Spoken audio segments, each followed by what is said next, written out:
انکار کرنا گمراہی ہے. لیکن آج آپ اپنی کرامت سن لو. آج آپ اپنی کرامت سنو.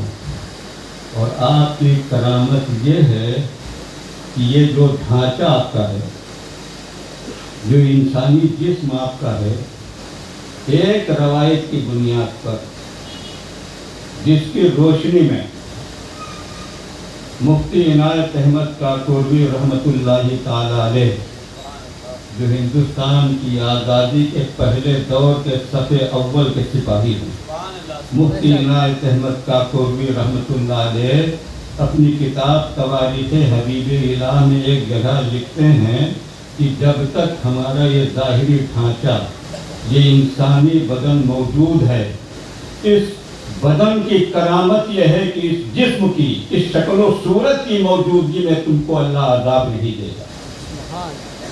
میری بات آج تک نہیں پہنچتی. اس جسم کی موجودگی میں، اس شکل و صورت کی موجودگی میں، اس حیات کے ساتھ اللہ نے تم پر عذاب نہیں رکھا ہے. ابھی آپ تک بات پہنچ جائے گی. آپ کہو گے مولانا ایسا کیوں ہے؟ تو میرا بہت سادہ سا جواب ایک جملے کا ہوگا.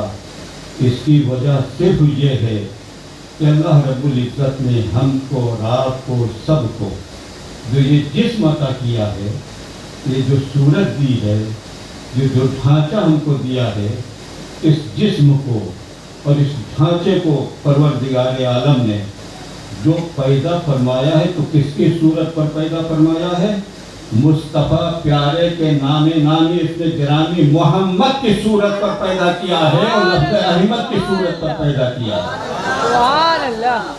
یہ ہمارا جسم جو ہے لفظ محمد کی صورت پر ہے، محمد کی صورت پر نہیں.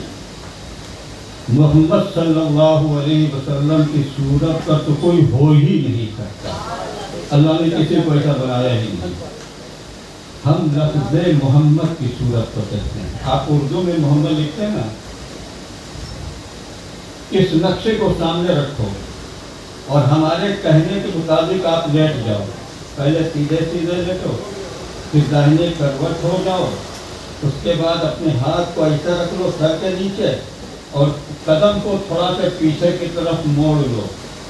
جب اس انداز سے آپ سو گے تو دیکھنے والا کہے گا سونے والا تو عبد الرحمن سو رہا ہے، لیکن اس کا انداز بتا رہا ہے کہ اس کا سر محمد کی میم ہے، اس کے ہاتھ محمد کے ہے ہیں، اس کی کمر محمد کی دوسری میم ہے اور اس کے قدم محمد کے دال ہیں. یعنی لفظ محمد کے نقشے میں اس انداز سے جب بندہ سوتا ہے تو محمد کے نقشے میں بدل جاتا ہے. تو سونے کے اس انداز میں لفظ محمد کا نقشہ ہمارے بدن سے ظاہر ہوتا ہے.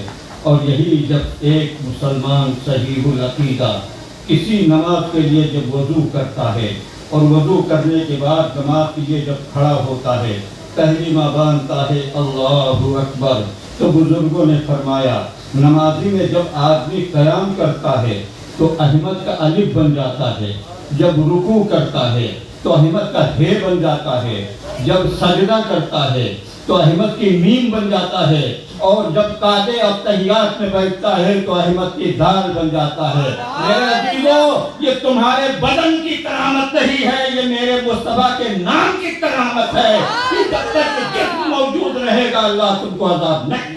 سبحان اللہ، سبحان اللہ.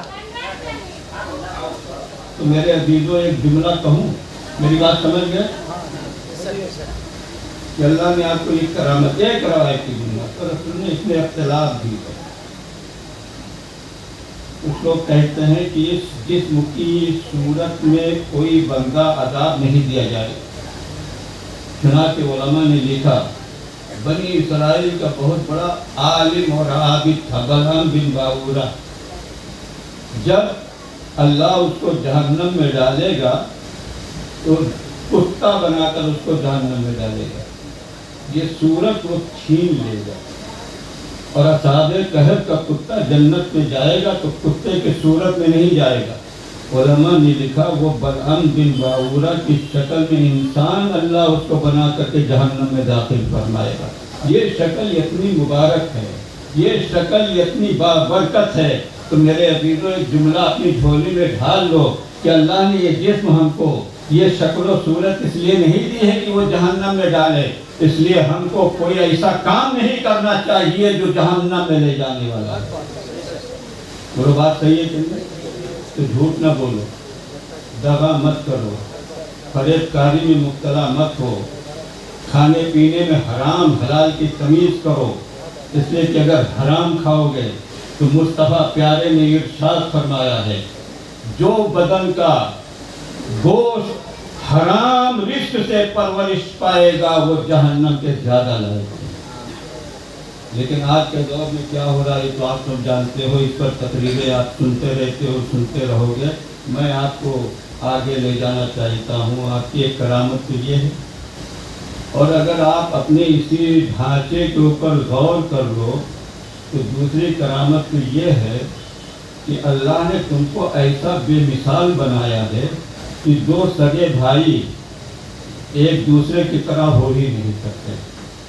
یہی وجہ کہ دیکھو آج کل آپ جب پاسپورٹ وغیرہ بنواتے ہو تو انگوٹھے کا تو نشان لیتے ہی لیتے ہیں، آنکھ کا بھی فوٹو لیتے ہیں، یعنی ایک کی آنکھ دوسرے کی آنکھ کی طرح نہیں، ایک کے انگوٹھے کی ریکھائیں دوسرے کے انگوٹھے کی طرح نہیں ہے۔ کیا مطلب؟ دو جڑواں سگے بھائی دیکھنے میں چہرہ ایک جیسا ہے، چلیں تو چال ایک جیسی ہے، قد و قامت ایک جیسا ہے، لیکن انگوٹھے کی ریکھائیں دیکھو تو دونوں ایک جیسے نہیں ہیں، دونوں الگ الگ ہیں۔ آنکھ کا فوٹو لے کر کے دیکھو تو دونوں ایک طرح نہیں ہے۔ تو میرے عزیزوں یہ مسئلہ سمجھنے کے لیے تقریر کی ضرورت نہیں ہے کہ بے مثلی مصطفیٰ کی کیا ہے۔ جب امتی امتی کی طرح نہیں ہو سکتا ہے تو امتی مصطفیٰ کی طرح کیسے ہو سکتا ہے؟ جب امتی امتی کی طرح نہیں ہو سکتا ہے، انگوٹھے کی ریکھاؤں کی بنیاد پر، آنکھوں کے بناوٹ کے انداز پر، جب ان ریکھاؤں کی بنیاد پر کوئی کسی کی طرح نہیں ہو سکتا ہے تو اس پورے مجسمہ کی صورت میں مصطفیٰ کے برابر کون ہو سکتا ہے؟ فلک پر ہم نے ڈھونڈا اور ڈھونڈا جن و انسان میں، مثال احمد مرسل نہ پایا بزم انکا میں، کہاں تک ہو رسائی اے طائر اکر و فرت تیری، سراپا راز قدرت مصطفیٰ ہے شکل انسان۔ میرے عزیزوں اگر ذہن حاضر کروا تو یہاں تک پہنچنے کے بعد میں ایک عبارت آپ کو سنانا چاہتا ہوں، شاید وہ کتاب آپ نے سنی بھی نہ ہو، ملتی بھی نہیں، نیٹ کے اوپر ہے۔ حضرت خواجہ بہاؤالدین نقشبند رحمۃ اللہ علیہ کے مرید اور خلیفہ حضرت صالح بن مبارک، انہوں نے ایک کتاب لکھی ہے، اس کا نام انیس الطالبین ہے۔ میں ایک عبارت اس لیے آپ کو سنانا چاہتا ہوں کہ میں نے کہا جب امتی امتی کی طرح نہیں ہو سکتا تو کوئی امتی نبی کی طرح نہیں ہو سکتا۔ اس کو سمجھانے کے لیے یہ عبارت میں پڑھ رہا ہوں، ذرا توجہ کے ساتھ اس عبارت کو سنیے گا، اور اس سے پہلے اپنی حاضری لکھاتے ہوئے زور سے کہہ دیجئے سبحان اللہ، اور اسی دل جمعی اور جذبے کے ساتھ ایک مرتبہ مصطفیٰ کی بارگاہ میں درود و سلام کا نذرانہ بھی پیش کر دیجیے اور پڑھیے اللہم صلی علی سیدنا و نبینا مولانا محمد وآلہ واصحابہ وبارک وسلم صلاۃ و سلام علیک یا رسول اللہ۔ حضرت صالح بن مبارک اپنی کتاب انیس الطالبین میں لکھتے ہیں، فارسی کی کتاب ہے، جس کو ضرورت ہو نیٹ کے اوپر وہ چیک کرے گا، یہ کتاب اس کو مل جائے گی، نام انیس الطالبین ہے، لکھنے والے کا نام صالح بن مبارک ہے، اور یہ بہاؤالدین نقشبند کے خلیفہ و مجاز ہیں۔ وہ ایک جگہ لکھتے ہیں، وہ نہایت مقام عام مومنہ بدایت مقام اولیاء، وہ نہایت مقام اولیاء بدایت مقام شہیدہ، وہ نہایت مقام شہیدہ بدایت مقام صدیقہ، وہ نہایت مقام صدیقہ بدایت مقام انبیاء، وہ نہایت مقام انبیاء بدایت مقام رسول، و نہایت مقام رسول بدایت مقام اولو العزم، و نہایت مقام اولو العزم بدایت مقام مصطفیٰ، و نہایت مقام مصطفیٰ پیدا نہ چھوڑ جز حق تعالی و جل والا کسی مقام بینک۔ سبحان اللہ، سبحان اللہ۔ اب اس کا ترجمہ اپنی زبان میں آپ سنو۔ اللہ کا ولی یہ بتانا چاہتا ہے کہ سارے انسانوں کو یکساں اللہ نے نہیں بنایا ہے۔ سارے انسانوں میں اللہ نے مومن کو سارے انسانوں سے الگ، بڑا، اونچا اور امتیازی حیثیت کا بنایا ہے۔ وہ فرماتے ہیں تمام انسانوں میں مومن کا مقام اونچا اور بلند ہے، لیکن جب مومنین میں ایک جماعت جو اولیاء کی ہے ان کو ہم دیکھتے ہیں، صدیقین کی ہے ان کو ہم دیکھتے ہیں، شہداء کی ہے ہم ان کو دیکھتے ہیں، تو سب کے مقام الگ الگ ہیں۔ اس کو سمجھانے کے لیے کہتے ہیں کہ جہاں مومن کا مقام ختم ہوتا ہے وہیں سے ولی کا مقام شروع ہوتا ہے، جہاں ولی کا مقام ختم ہوتا ہے وہیں سے شہید کا مقام شروع ہوتا ہے، جہاں شہید کا مقام ختم ہوتا ہے وہیں سے صدیقین کا مقام شروع ہوتا ہے، جہاں صدیقین کا مقام ختم ہوتا ہے وہیں سے نبیوں کا مقام شروع ہوتا ہے، جہاں نبیوں کا مقام ختم ہوتا ہے وہیں سے رسولوں کا مقام شروع ہوتا ہے، اور جہاں رسولوں کا مقام ختم ہوتا ہے وہیں سے اولو العزم پیغمبر کا مقام شروع ہوتا ہے، اور جہاں اولو العزم پیغمبر کا مقام ختم ہوتا ہے وہیں سے پیارے مصطفیٰ کا مقام شروع ہوتا ہے۔ سب کے مقام کی ابتدا و انتہا کو اللہ نے ظاہر فرما دیا۔ انسانوں کے درمیان مومن کا مقام اونچا ہے، اللہ نے ان کے اونچے کو اور ان کی ابتدا اور انتہا کو ظاہر کر دیا۔ ولی کے مقام کی ابتدا اور انتہا کو اللہ نے ظاہر کر دیا۔ صدیقین اور شہداء کے مقام کے اللہ نے ابتدا اور انتہا کو ظاہر کر دیا۔ نبیوں، رسولوں، اولو العزم پیغمبر، سب کے مقام کی ابتدا کو بھی اللہ نے ظاہر کیا ہے اور ان کی انتہا کو بھی ظاہر کیا ہے، لیکن جب بات آئی ہے پیارے مصطفیٰ کے مقام کی تو میرے پروردگار نے پیارے مصطفیٰ کے مقام کی ابتدا کو تو ظاہر فرما دیا ہے، مقام مصطفیٰ کی انتہا کو ظاہر نہیں فرمایا ہے۔ اسی لیے اللہ کا ولی فرماتا ہے کہ اللہ کے علاوہ مقام مصطفیٰ کیا ہے اور مصطفیٰ کا مقام کتنا بلند ہے ہم نہیں جانتے، کوئی نہیں جانتا ہے، صرف جانتا ہے تو اللہ جانتا ہے۔ ہاں، ہندوستان کا سنی صرف اتنا جانتا ہے جو آج بھی بریلی کے گنبد سے یہ آواز سنائی دیتی ہے، سب سے اعلیٰ وہ اولا، سب سے اعلیٰ وہ اولا، سب سے بالا وہ والا، سارے اونچوں میں اونچا سمجھیے جسے ہے اس اونچے سے اونچا، بس ہمیں پڑھنا۔ اس لیے میرے عزیزوں آپ کا عقیدہ بھی یہی ہونا چاہیے، عبادت خدا بزرگ کوئی کس کا مختصر۔ اگر کل کو کوئی یہ کہے یہ بات مصطفیٰ میں تھی نہیں تھی، جانتے تھے نہیں جانتے تھے، تو ایسے انگلی ڈالیے، سنیے گا نہیں، کیونکہ یہ مصطفیٰ میں عیب لگانا ہے۔ کیا؟ اور اللہ نے اپنے پیارے حبیب جناب مصطفیٰ کے اندر نہ ظاہر میں عیب رکھا ہے نہ باطن میں عیب رکھا ہے، کہہ دو زور سے سبحان اللہ۔ میرے مصطفیٰ ظاہر کی حیثیت سے بھی بے عیب ہیں اور باطن کی حیثیت سے بھی زور سے بولو بے عیب ہیں۔ میری بات آپ سمجھنے کی کوشش کرو، بہت زیادہ لمبا ہونا عیب ہے کہ نہیں؟ جیسے عالم چلنا تھا جو پلین میں بیٹھتا تھا اور ہنٹر سیوانی کے طریقے سے ہونا عیب ہے کہ نہیں؟ بہت موٹا ہونا اور بہت دبلا ہونا میری طریقے سے عیب ہے۔ اور میرے مصطفیٰ کو اللہ نے اس ظاہری ہر عیب سے پاک پیدا فرمایا، لیکن میرے مصطفیٰ کا معجزہ یہ ہے، کمال یہ ہے کہ صحابہ کرام میں کچھ صحابہ کے قد اونچے تھے، لمبے تھے، مصطفیٰ کے ساتھ چلتے تھے، مصطفیٰ کی محفل میں بیٹھتے تھے۔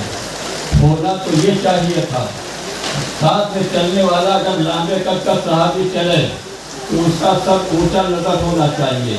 بیٹھنے میں جب لمبے قد کے صحابی مجلس میں بیٹھیں تو سب اس لمبے صحابی کا اونچا دکھائی دینا چاہیے، لیکن کتابوں میں لکھا ہوا ہے چاہے مصطفیٰ کی مجلس میں بیٹھنے والا لامے تر کا آدمی ہو، چاہے مصطفیٰ کے ساتھ چلنے والا لامے تر کا صحابی ہو، جس حال میں بھی آپ دیکھتے تو سب سے اونچے سب سے بلند نظر آتے تو پیارے مصطفیٰ نظر آتے۔ سبحان اللہ۔